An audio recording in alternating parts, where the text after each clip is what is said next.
La Turquie, toujours au cœur de l'actualité, à la une francophone du 64 minutes.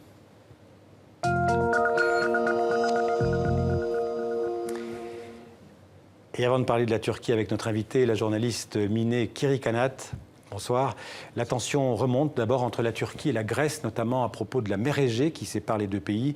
Plusieurs îlots grecs sont revendiqués par la Turquie et pour l'instant, cette tension n'est que verbale. Une guerre des mots qui nous est racontée par Baptiste Charbonnel. Ces 8 militaires turcs sont accusés de tentative de putsch par la Turquie.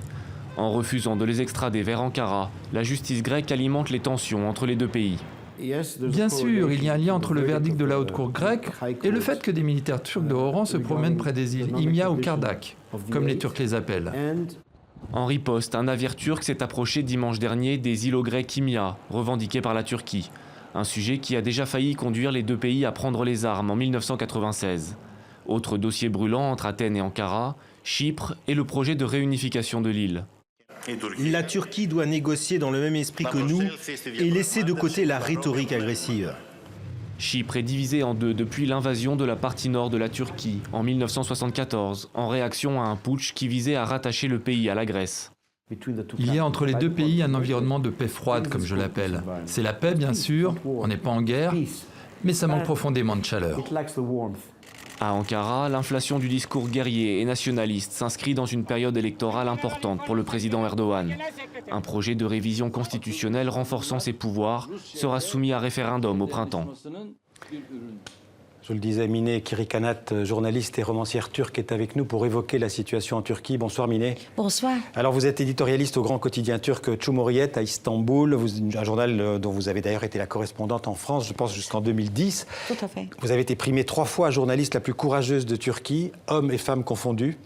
Plutôt femmes, parce qu'il y a beaucoup d'hommes aussi, journalistes qui se battent très très bien. Aujourd'hui, vous êtes entré en résistance pour défendre la démocratie dans votre pays. Il faut rappeler qu'après le coup d'État manqué de juillet dernier, ça a provoqué une répression tous azimuts en Turquie, plusieurs vagues de purges d'une ampleur exceptionnelle dans tous les secteurs, des arrestations ou des licenciements par milliers dans l'armée, dans les ministères, dans les partis politiques, surtout kurdes d'ailleurs, parmi les magistrats aussi, les intellectuels bien sûr, et de nombreux journalistes.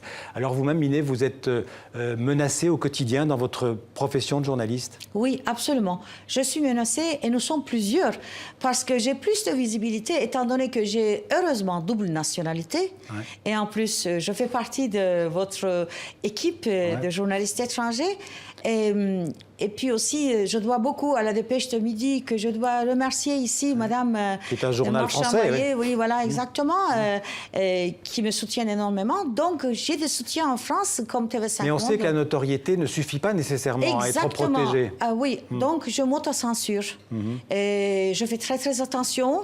Heureusement que je suis une opposante qui n'a jamais été du côté même des partis de l'opposition, donc on n'arrive pas à trouver vraiment une mèche pour pouvoir m'épingler. Mais il faut dire que j'ai de la visibilité vis-à-vis de la France, mais nous sommes des milliers à nous battre. Et il y a des centaines de journalistes très très courageux qui se battent tous les jours comme moi. Cette fois-ci, pour le référendum, on s'organise vraiment bien. Il n'y a plus de liberté politique aujourd'hui en Turquie? Aucune liberté politique. Et en plus, on ne peut pas compter sur la justice qui dépend entièrement du président. En fait, le président a pris déjà tous les pouvoirs, ce qu'il veut par ce référendum, qui est un scandale, puisque la moitié des députés kurdes sont en prison. Il faut rappeler que le président a fait adopter une nouvelle constitution qui renforce ses pouvoirs présidentiels. Et il va faire adopter cette nouvelle constitution par référendum au printemps. Exactement, au mois d'avril. On ne connaît pas la date exacte, mais au mois d'avril, on va voter un changement de 18 articles de la Constitution change. Mais malgré la répression, il est assez populaire encore, le président Erdogan. Comment vous expliquez cette popularité? Populaire, mais de combien? C'est-à-dire, la Turquie est un très grand pays. Aujourd'hui, il y a 80 millions d'habitants, vous savez, ça a été annoncé dernièrement. Mais actuellement, toutes les enquêtes, y compris les enquêtes que le président lui-même fait faire, donnent 58% de non à sa constitution.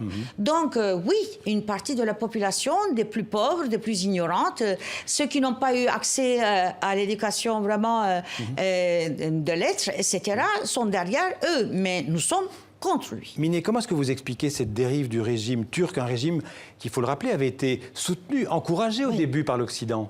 Et oui, mais au début, vous savez, il semblait faire des réformes dans le sens de l'Europe, pour l'intégration en Europe, etc.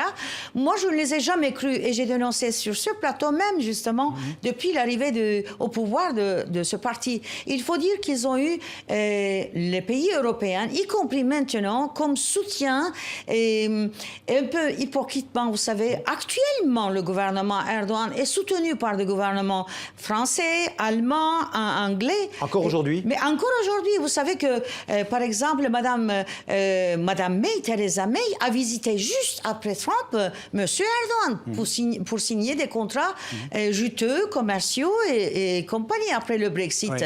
Oui. Et la France, c'est pareil. Une centrale nucléaire et plein d'autres à venir. En douceur, ils soutiennent Erdogan. Aujourd'hui, quand on est considéré comme un opposant en Turquie, ça veut dire pour le président Erdogan qu'on est soit un terroriste de l'État islamique, soit un terroriste kurde? Vous savez que la phrase que le Premier ministre lui-même a prononcée, l'homme du président, dernièrement, il a dit « ceux qui vont voter non » au référendum, eh bien, ce sont des traîtres à la patrie. Ouais. Ça veut tout dire. Ouais. Alors, plusieurs journalistes de votre journal, donc le Cumhuriyet, ont été arrêtés. Oui. Est-ce que vous avez des nouvelles de ces journalistes? Nous avons des nouvelles via les avocats, parce qu'ils n'ont pas le droit de voir les gens, leurs collègues, etc., en dehors de la famille. Il n'y a que leur famille et les avocats qui peuvent les visiter. Ils sont depuis plusieurs mois en prison. Absolument. Maintenant. Ils n'ont pas le droit d'écrire, c'est-à-dire leurs articles. Ils n'ont pas... Le caricaturiste Moussa Kart n'a pas le droit de dessiner pour Cumhuriyet. Et ils sont au nombre de 11. Tous les dirigeants de Cumhuriyet sont actuellement en prison.